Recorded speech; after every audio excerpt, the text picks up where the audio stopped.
Hey guys, Mrs. Sewell here. I know I attached some things, just the notes that I would have normally printed off if you would have been absent from class.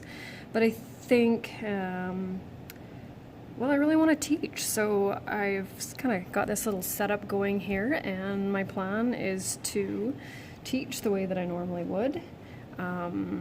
Feel free to ask any questions. Hopefully things are working out. But as you can probably guess, if you're planning on continuing math, these are pretty important concepts that you need. So we're now into the pink unit, and it's entitled Quadratic Equations. Today's lesson should be pretty much a review from Foundations 20, so I'll just go through with it up top here. You can just see these are the indicators we'll be going through.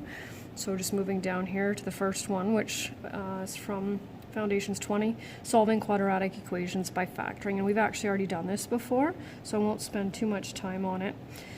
If it's already factored, our next step is to put each factor equal to 0, and I'm going to show you lots of steps. This is something that will look familiar. So you can show as many steps as you like for this. But now that we're into the solving, of course, we have to remember solution sets. So order doesn't matter. That's a 5. There we go. So difference of squares, we'll factor that first. And then I think it's important to write each factor equal to 0.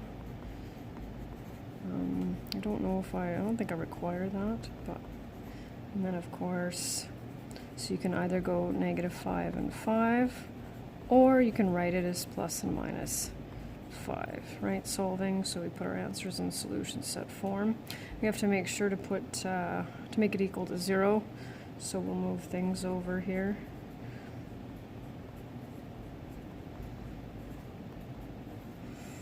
Now, when we factor, of course, we always look for a GCF first, so we'll just take out that 5. And then how do we legally get rid of this, right? I don't need to see this, but I think it's important that you know that it just doesn't disappear. We're going to divide both sides by 5, and then we're dealing with an easy trinomial. Oops, there we go. So we'll go x plus 2, x plus 1. So continue with that.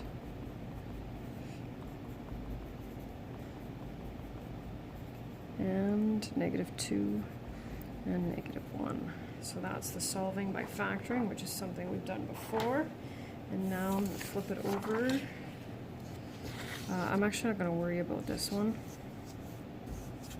Skip that one here, and then we're going to go to solving quadratic equations by the square root property. So the term with a degree of 2, we call that one quadratic.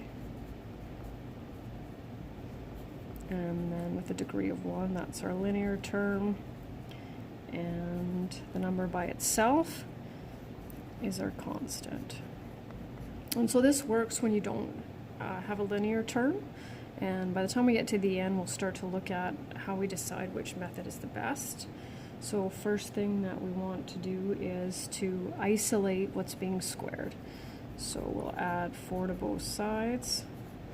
And then we'll divide both sides by 5, and then we take the square root of both sides.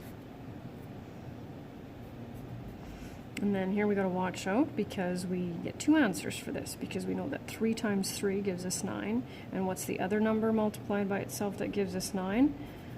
The -3. So we have 2 roots here. We have +3 and -3.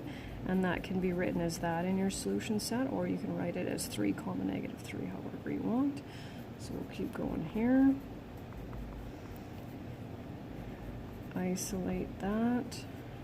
Take the square root of both sides. And this time we still have a positive and a negative, but this time we're going to deal with a positive and negative √5, so plus or minus √5. A little bit more complicated here. Let's divide both sides by 2.